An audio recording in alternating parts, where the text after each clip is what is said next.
Nós estamos no meio das florestas do Maine, num instituto, uma organização secreta que sequestra crianças que manifestam pequenos poderes especiais, sejam de telecinese ou de telepatia. Lá, as crianças passam por testes médicos que facilmente podem ser chamados de tortura. E a gente não sabe, mas a coisa pode ser ainda pior. Isso porque, depois desses testes, as crianças vão para a parte de trás, e de lá elas não voltam mais. Só que dessa vez o instituto pode ter pego a criança errada. Isso porque Luke Ellis, o nosso protagonista, não é só uma criança com pequenos poderes telecinéticos. Ele também tem o QI de um gênio.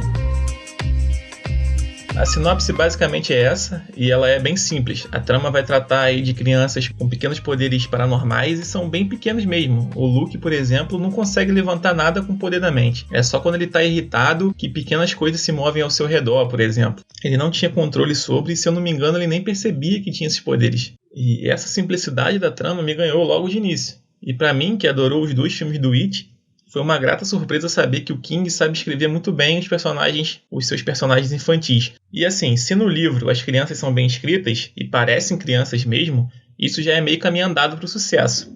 Porque se for para ler um livro com adulto de tamanho reduzido, eu leio o Hobbit, que tem um monte de anão brabo. Tudo bem que o Luke, nesse aspecto, ele é meio que um super trunfo, né? Por ser gênio, você meio que já vai propenso a aceitar certas coisas que ele faz. Mas o King não força muita barra nisso não. Talvez no final o Luke tenha um amadurecimento ali um pouco rápido demais, mas não é nada que atrapalhe não. Já as outras crianças, elas são crianças mesmo. Acontece delas serem um pouco mais melancólicas às vezes, mas isso é resultado da trama, né? Porque afinal de contas elas estão sofrendo torturas físicas e psicológicas. E isso inclusive faz com que o livro não tenha um tom cômico, como teve nos filmes do It, por exemplo. Mas no caso do Instituto, não ter essa veia cômica não foi um problema, porque o livro brilha em outros aspectos. Por exemplo, na amizade do Luke e do Avery.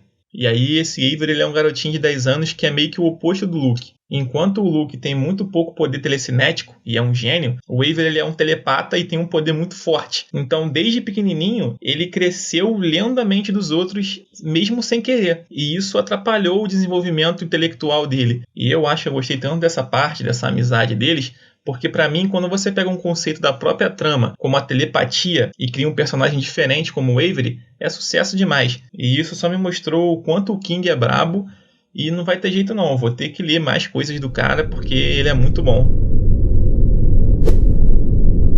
Agora, uma ambientação dessa, com esses personagens e essa sinopse, daria um excelente livro de terror. E eu acho que foi por isso que eu demorei tanto para perceber que não era um livro desse gênero. E enquanto eu lia, eu ia conversando com um amigo meu sobre o livro e toda hora eu ficava falando que estava sentindo que ia ter uma virada, que estava chegando, as coisas iam ficar sinistras, eu conseguia sentir isso nas páginas. E aí acabou sendo só uma impressão errada minha. E eu vou te falar que recentemente eu estava ouvindo um episódio sobre Stephen King no podcast do Antônio Fagundes, que por sinal é muito bom, e ele fala no final do episódio que ia largar tudo para ler um Instituto porque era aterrorizante. Aí, meu irmão, se até o Antônio Fagundes foi ludibriado, quem sou eu para me sentir mal por ter sido também, né? O estranho foi depois tentar descobrir de onde veio essa notícia de que seria um livro aterrorizante, porque eu não encontrei nada que levasse a isso. E olha que eu stalkeei o Facebook da Suma para ver como é que estava a propaganda em relação ao livro, e não tinha nada lá que desse a entender isso. Da minha parte foi pura idiotice mesmo, porque não dá nem para falar que eu estava esperando terror por ser uma obra do King.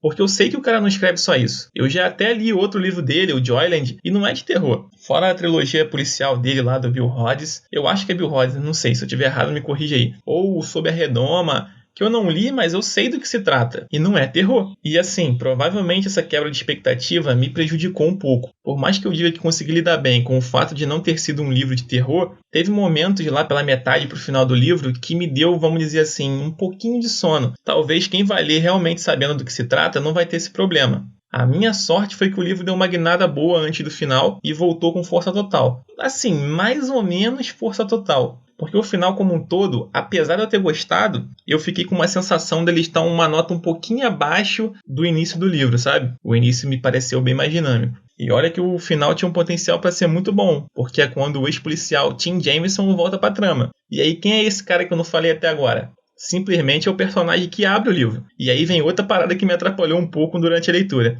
Antes de comprar o livro, eu baixei a amostra do Kindle. E 70% da amostra é com o Jim. E enquanto eu estava esperando o livro chegar, eu estava empolgado, porque eu tinha gostado do personagem e estava ansioso para ver o papel dele na trama.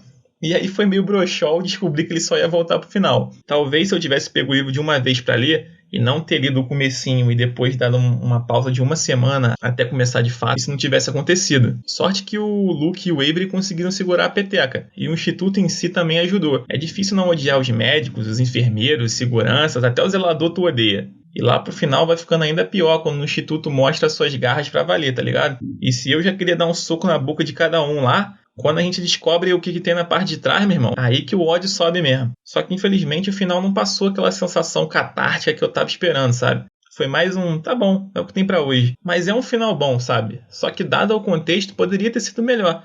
Principalmente o epílogo, que é a pior parte do livro.